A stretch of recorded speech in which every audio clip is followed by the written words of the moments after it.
Hi y'all, Jeff back here with Jeff's Cars, and welcome back for another video on another cold Nebraska day. And I just opened the garage door and that cold wind is just, it's crazy.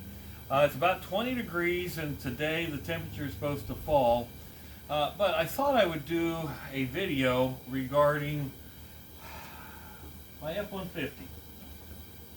Now, tell you a little story about this.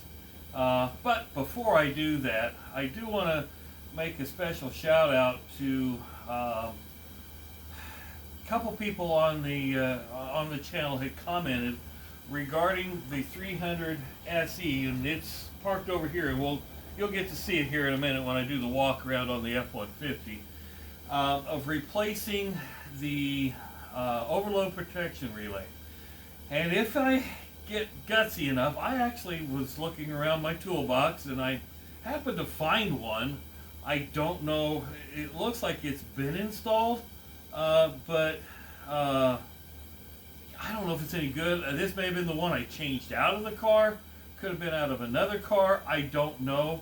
But I don't know if it works or not, but it's going to be one that, I may try and change it and see if that does improve the 300 SE. However, it's flipping cold outside again, and the snow hasn't quite melted, but we're going to do videos anyway. So I'm going to set this down here so I don't lose it, and we'll just keep it for safekeeping. Now, right here I've got a 2016 F-150 with the EcoBoost twin turbo 3.5 liter V6. Now, while the truck is nice, and this has got the Lariat package on it, the truck is nice. I traded in a 2011 Ram 1500 with 230,000 miles-ish or so on it for this. And at the time, and this was about 18 months ago, I have to look, but I've only owned this about 18 months. And I was at the Ford dealership, and I traded at the Ford dealership, and they gave me a respectable amount of money for my Ram 1500. However, that was probably at the height where used cars were at their highest because we just come out of COVID and the prices were high on new cars. There was a supply chain issue, and I thought, this is probably not the best time to trade, but my Ram was starting to, really get, interior was fine. It was starting to rust on the exterior, really bad on the rockers, the typical places. And did 225,000 miles on the 5.7 Hemi, not too bad. And I never had the Hemi tick, which the dealers were always, when I pull up to a mechanic and say, "You don't have a Hemi tick?"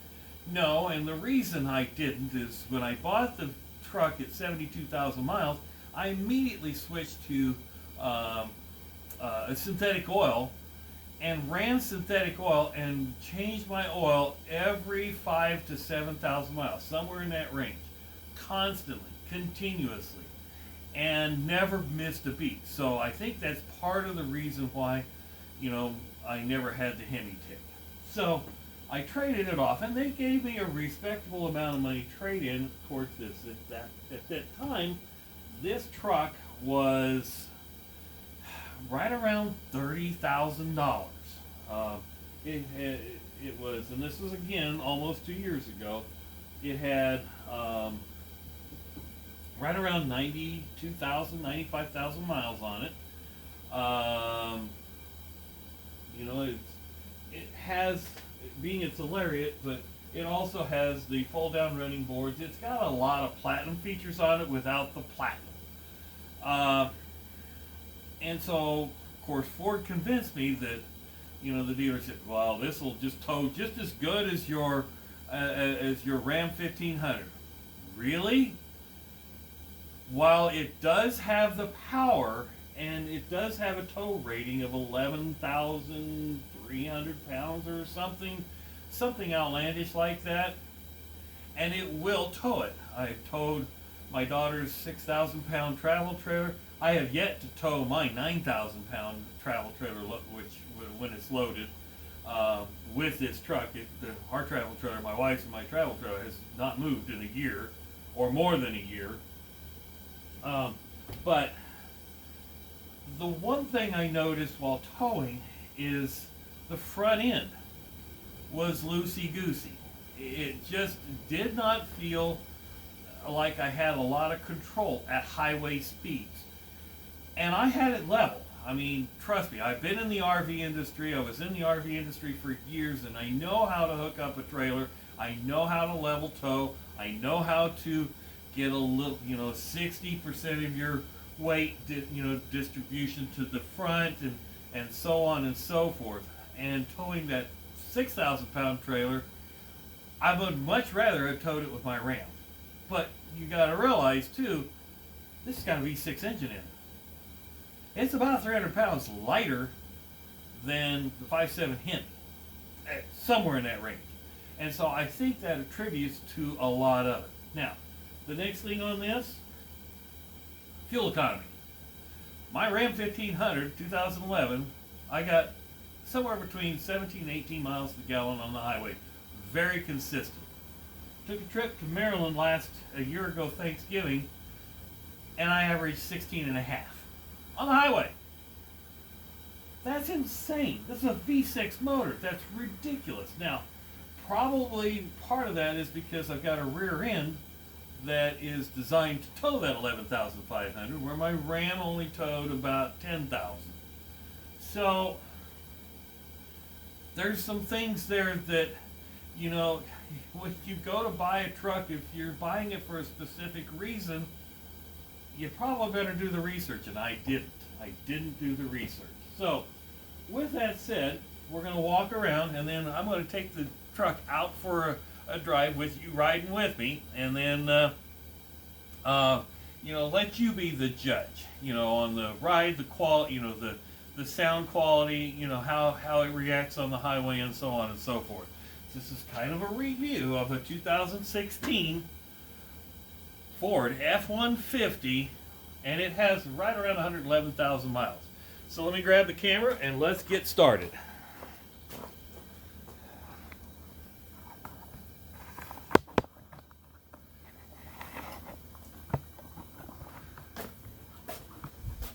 All right, so as we're right here looking, of course, we have the chrome recovery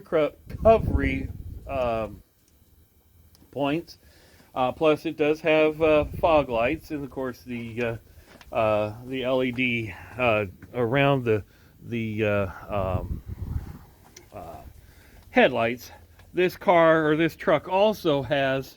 It came with remote start, which I'm going to go ahead and do right now. I'm going to go ahead and get the key out, and of course you can see the key. I don't know if you can see that in there. It's got the remote start, plus it's got the tailgate, the optional mechanical or lowering tailgate. So you need to lock the truck, and then you push the remote start 2 times. Well, okay. Okay, why isn't it starting? There we go.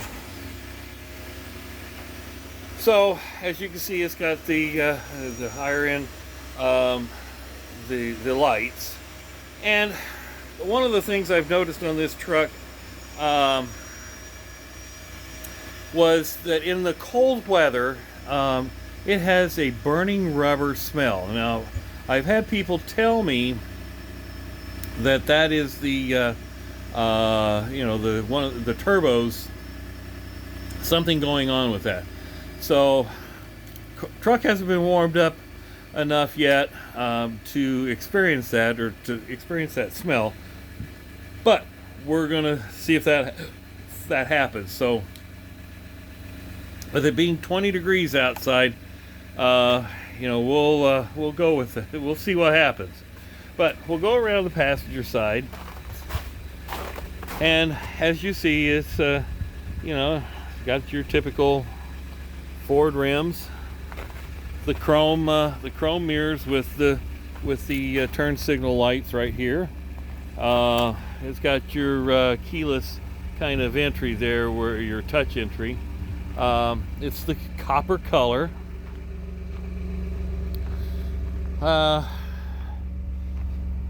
Backup camera, and a leaf stuck in the tailgate.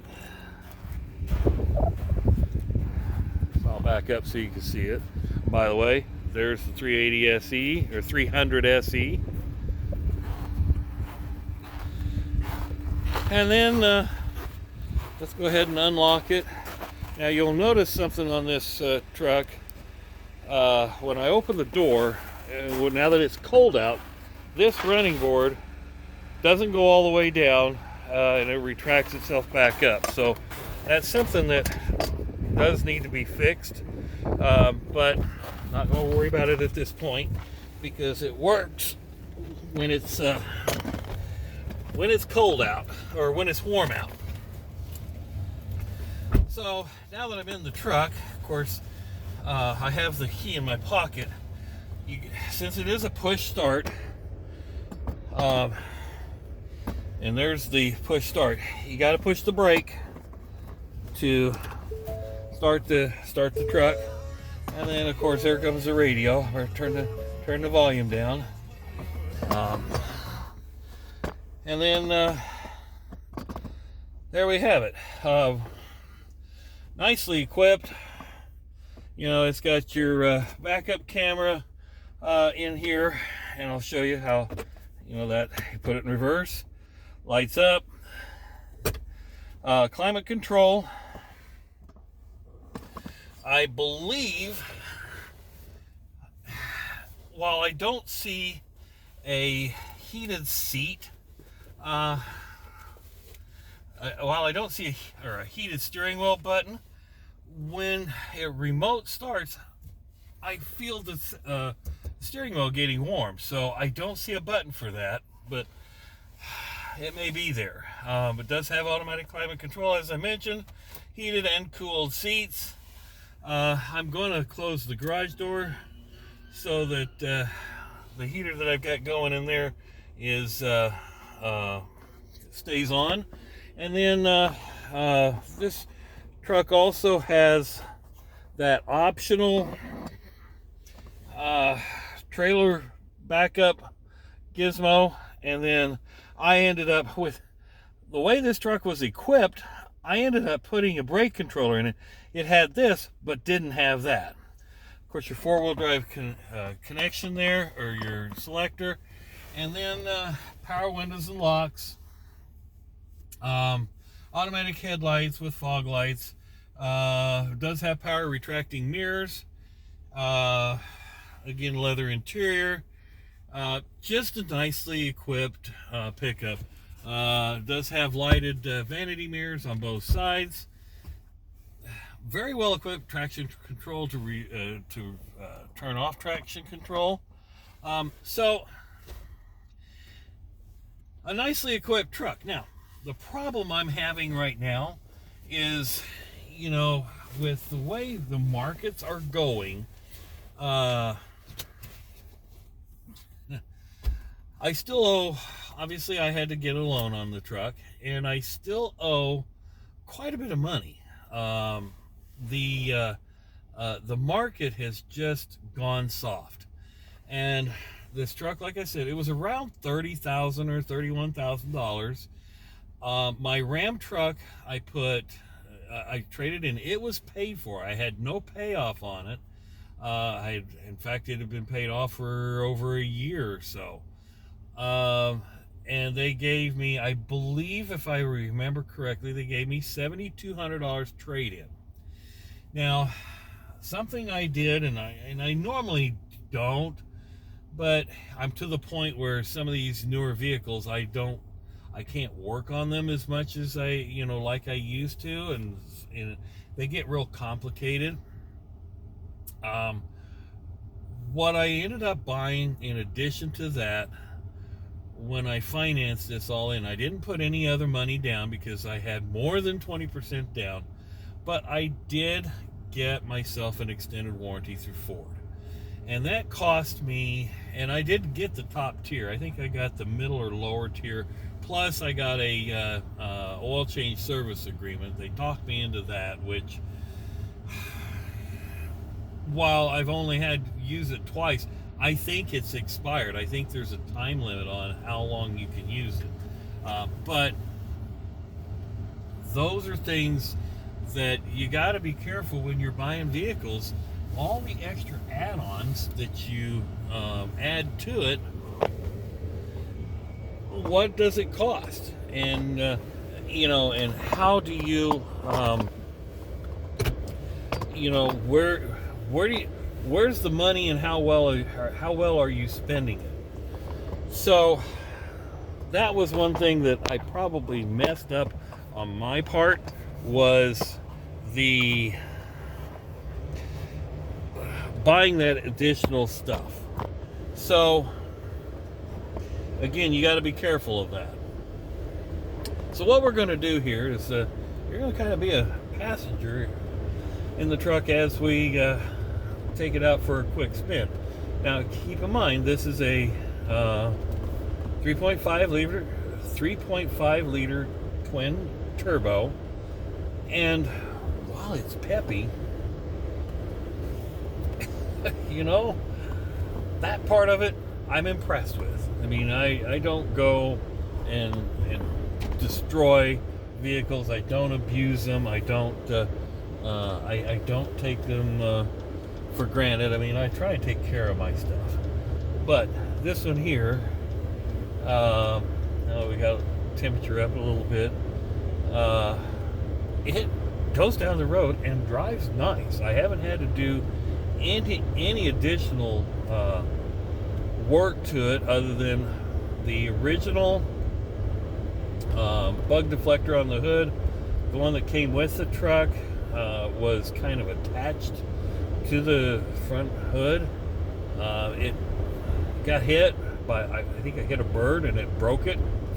So I bought that aftermarket one and replaced it. This one, it just screws to it. It's a lot cheaper and doesn't have all that extra,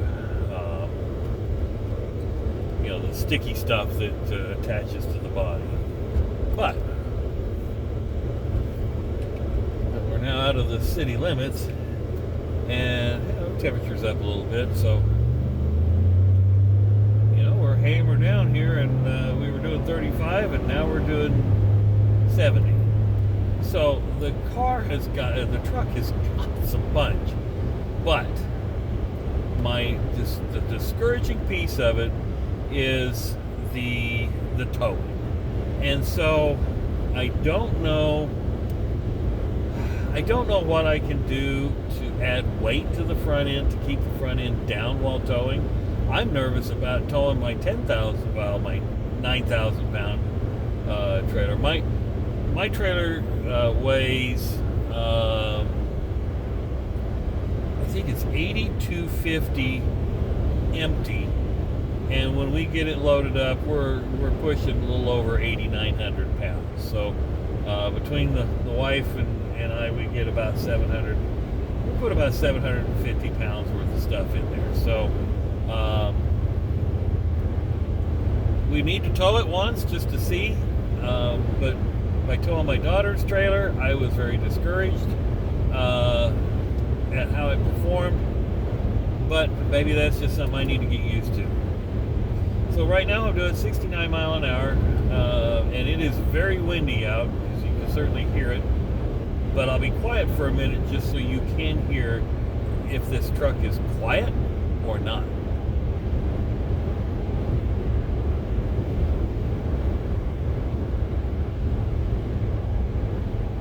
And I believe we are I believe the wind is out of the northwest. When we turn around, we'll go my typical 5 mile path, my 5 mile up, 5 mile back.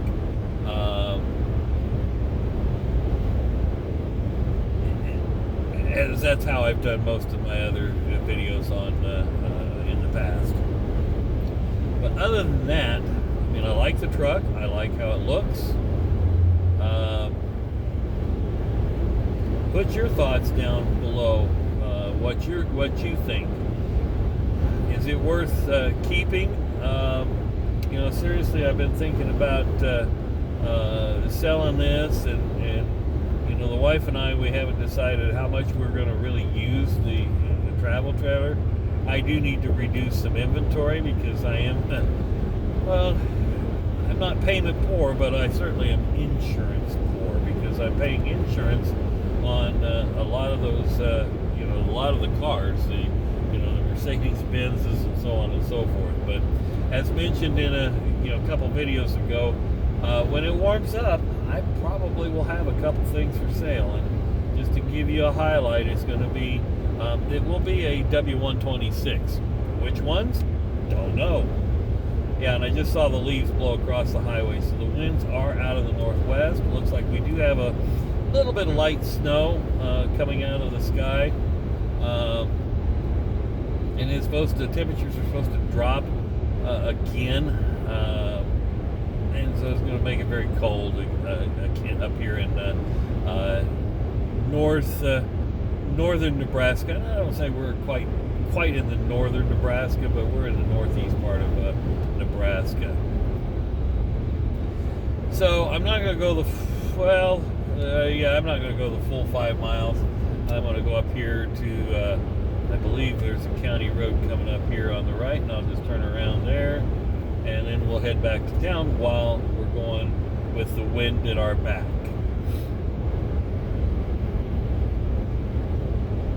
Actually, I think this is a driveway entrance, and we're just going to kind of borrow that. There is nobody out here today, so it's kind of like when you live out in the country like this, you just kind of pull over here, and we'll just do a U right in the middle of the on the highway.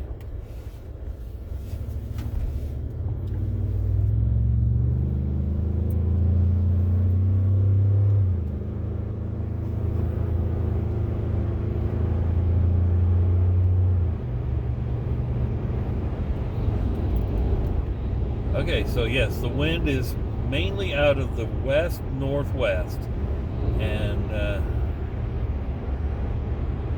I'm getting pushed a little bit to the left.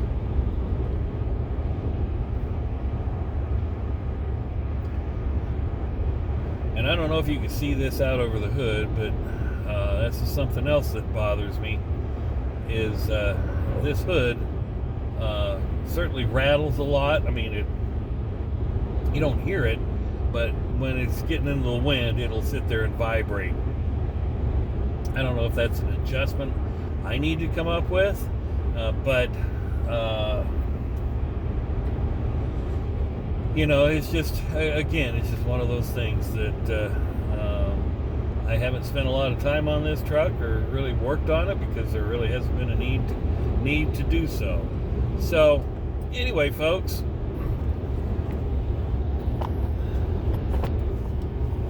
I want to thank you for watching.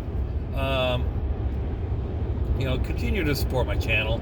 I really, I'm getting close to getting to the first stage of the, the monetization part of it.